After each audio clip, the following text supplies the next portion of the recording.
Assalamualaikum warahmatullahi wabarakatuh. Di sini saya mendapatkan sebuah tema tentang konsep nasi dan mansuh. Ya. Kemudian saya diberi bagian tentang bab model strategi pembelajaran fikih. Nah, dalam sebuah bahasa, kata strategi berasal dari kata stragos dari bahasa Yunani, strategos berarti jenderal atau berarti pula perwira. Ya, jenderal inilah yang bertanggung jawab merencanakan suatu strategi dari mengarah pasukan untuk mencapai kemenangan. Strategi pembelajaran adalah suatu hal yang sangat penting dalam implementasi proses pendidikan karena memuat tugas-tugas atau kegiatan yang perlu dilakukan oleh guru maupun siswa dalam proses belajar mengajar di dalam sekolah. Dalam kaitannya proses belajar mengajar, ada beberapa yang harus dilakukan oleh seorang guru agar mencapai hasil yang maksimal.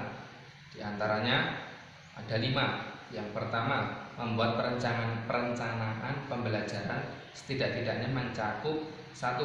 Tujuan yang hendak dicapai. 2. Bahan yang dapat mengantarkan peserta didik mencapai tujuan. 3. Bagaimana proses pembelajaran yang akan diciptakan untuk mencapai tujuan yang efektif dan efisien. Yang keempat, bagaimana menciptakan dan menggunakan alat untuk mengetahui atau mengukur apakah tujuan tercapai atau tidak. Kemudian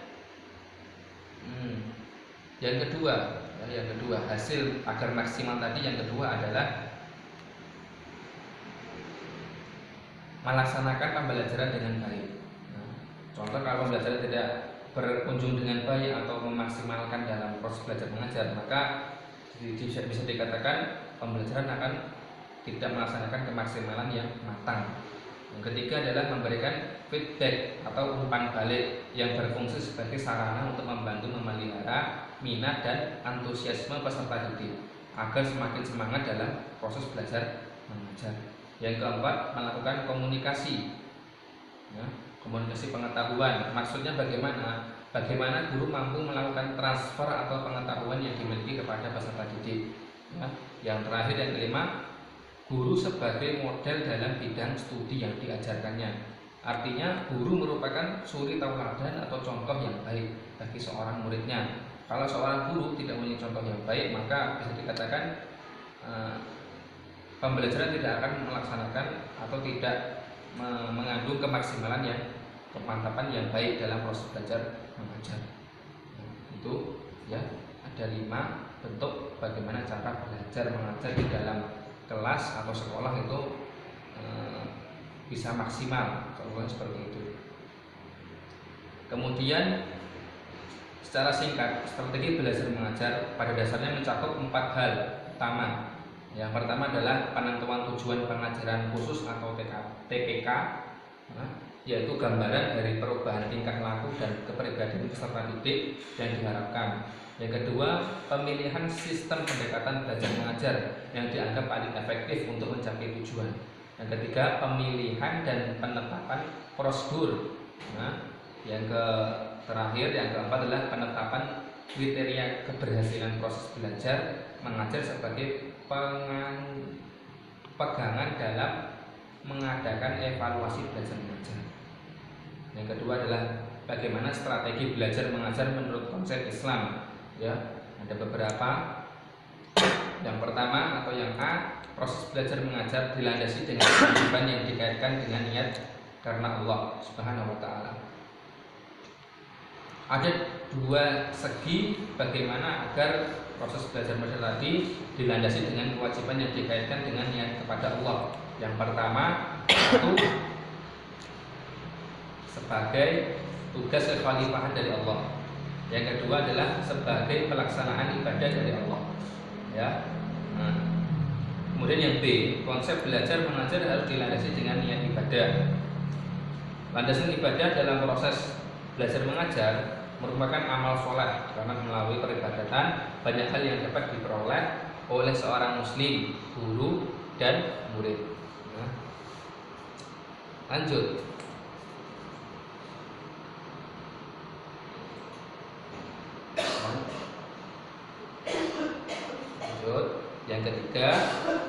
di dalam proses belajar mengajar harus saling memahami posisi guru sebagai guru dan murid sebagai murid. Jadi guru itu ya seperti guru, ya guru itu posisi guru itu lebih tinggi daripada murid.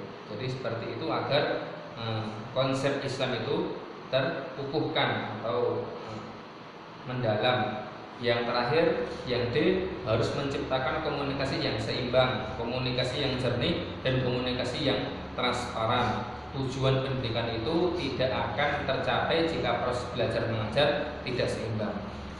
Yang ketiga, pendekatan pembelajaran. Ya, secara etimologi, pendekatan berasal dari kata dekat, artinya tidak jauh. Nah, contoh belajar kok jauh-jauh berarti kan bukan termasuk pembelajaran, ya kan? Mendapat awalan P dan akhiran an, maka artinya yang pertama adalah proses, perbuatan, cara mendekati.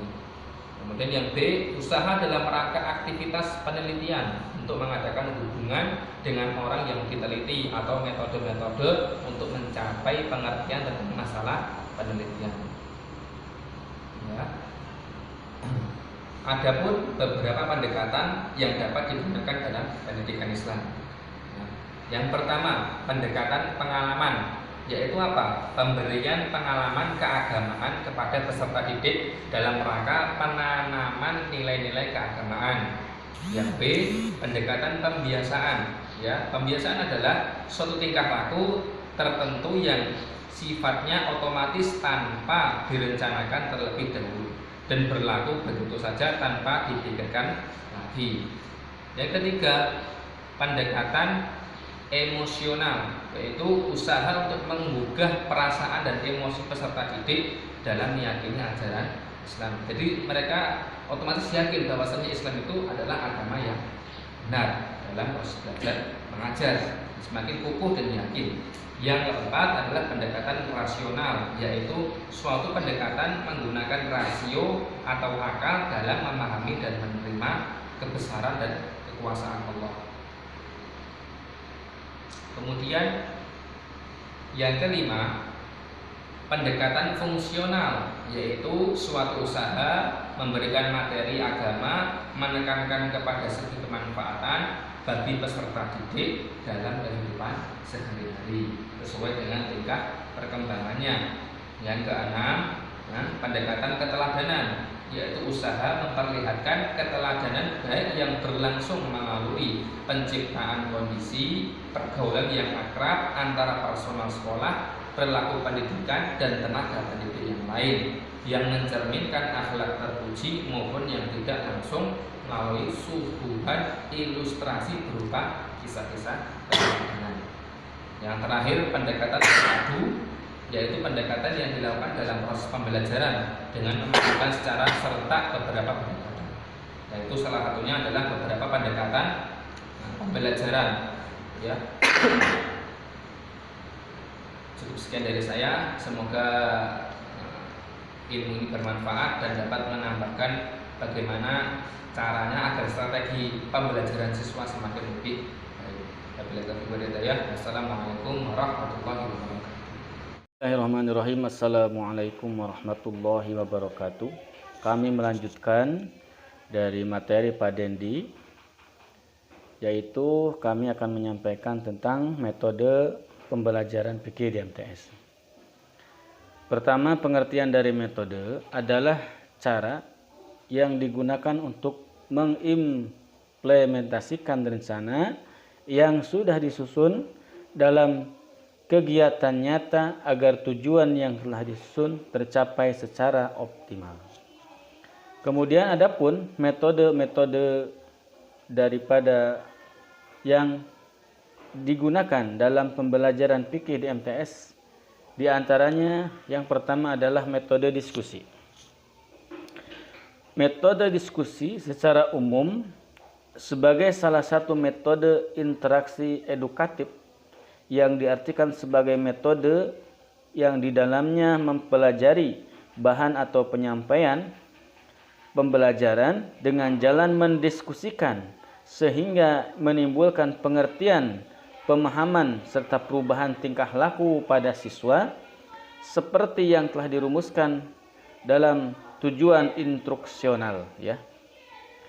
Kemudian Metode yang kedua adalah metode demonstrasi. Metode demonstrasi disebut juga dengan metode peragaan atau praktek. Maksudnya adalah guru menunjukkan cara mengerjakan sesuatu, kemudian siswa menirukannya. Metode demonstrasi ini barangkali lebih sesuai untuk mengajarkan bahan-bahan pelajaran yang merupakan suatu gerakan misalkan dalam wudu atau dalam sholat, dalam pembelajaran sholat yang diterapkan untuk siswa. Kemudian yang ketiga adalah metode ceramah. Metode ceramah adalah penyampaian materi dengan lisan oleh guru di dalam kelas ataupun di luar kelas, di mana murid diposisikan sebagai penerima pesan, mendengarkan, memperhatikan, dan mencatat hal-hal yang penting ya, yang dijelaskan oleh guru melalui metode ceramah ini. Kemudian yang keempat adalah metode kisah dan ibroh. Ya. Metode kisah ini maksudnya mengisahkan tentang kehidupan seseorang atau suatu kejadian yang kemudian diambil pelajaran, ya, diambil ibroh daripada kisah-kisah tersebut. Misalkan kisahnya para nabi, kisahnya para sahabat, dan lain sebagainya. Kemudian yang kelima adalah metode researcher person atau manusia sebagai sumber. Ya. Metode rescue person adalah orang luar, ya, di mana bukan guru, memberikan pelajaran kepada siswa. Ya. Orang luar itu tentu memiliki keahlian khusus, misalnya seorang dokter, spesialis, psikiater, kiai, tabib, sebagainya. Ya. Jadi kita mengundang orang luar, ya, untuk memberikan pelajaran. Misalkan kita belajar tentang kesehatan, maka diundanglah seorang pakarnya, yaitu dokter. Nah, ini yang disebut dengan metode rescue person, ya, manusia sebagai sumber pembelajaran. Kemudian yang keenam adalah metode tanya jawab. Ya, metode tanya jawab ini dipakai oleh guru di awal pertemuan sebagai pembukaan untuk memancing perhatian siswa di tengah-tengah penjelasan guru, juga di tengah-tengah penjelasan guru untuk mengetahui sejauh mana siswa memahami akan materi yang diberikan oleh guru. Kemudian yang ketujuh adalah metode resitasi atau pemberian tugas. Nah, metode resitasi ini, ya, berlangsung ataupun setelah pembelajaran usai. Jadi pemberian tugas ini adalah setelah materi kita menyampaikan, nah barulah memakai metode resitasi atau pemberian tugas. Kemudian yang kedelapan adalah metode pembelajaran fikih dengan pendekatan kontekstual. Ya. Metode dengan pendekatan kontekstual teaching and learning merupakan konsep belajar yang membantu guru mengaitkan antara materi yang diajarkan dengan situasi dunia nyata siswa dan mendorong siswa untuk membuat hubungan antara pengetahuan yang dimiliki dengan penerapannya dalam kehidupan mereka sebagai anggota keluarga, masyarakat. Ya. Jadi metode teaching and learning ini, ya, pendekatan kontekstual adalah bagaimana materi itu diaplikasikan dalam dunia nyata. Yang kesembilan adalah metode pembelajaran berbasis masalah atau problem based instruction. Ya, pembelajaran basis masalah merupakan pembelajaran yang penyampaiannya dilakukan dengan cara menyajikan suatu permasalahan, mengajukan pertanyaan-pertanyaan, memfasilitasi penyelidikan dan membuka dialog. Metode ini tepat digunakan pada kelas yang kreatif, ya. Metode ini sangat potensial untuk mengembangkan kemandirian peserta didik melalui pemecahan masalah yang bermakna bagi kehidupan siswa. Kemudian yang ke-10 adalah metode jigsaw learning. Jigsaw learning ini adalah teknik pembelajaran kooperatif di mana siswa bukan guru yang memiliki tanggung jawab lebih besar dalam melaksanakan pembelajaran. Tujuan dari jigsaw ini adalah mengembangkan kerja tim, keterampilan belajar, kooperatif, dan menguasai pengetahuan secara mendalam yang tidak mungkin diperoleh apabila mereka mencoba untuk mempelajari semua materi sendirian, misalnya saja dalam materi zakat. Maka metode ini cocok untuk mengajarkan prinsip berupa hubungan antara konsep, ya, antara konsep yang menggambarkan sebab akibat. Kemudian yang ke-11, metode karya wisata.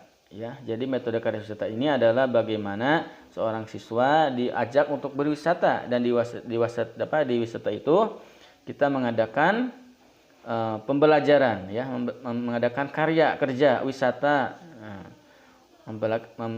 Misalkan bagaimana tata cara ibadah yang membutuhkan peralatan seperti haji umroh, ya. Nah, itu jadi pembelajaran haji umroh ini bisa diterapkan dengan karya wisata, ya, misalkan ke mana itu, ke Dono Hudan, ya, ke Dono Hudan untuk latihan tawaf, yaitu, dan manasik dan lain sebagainya.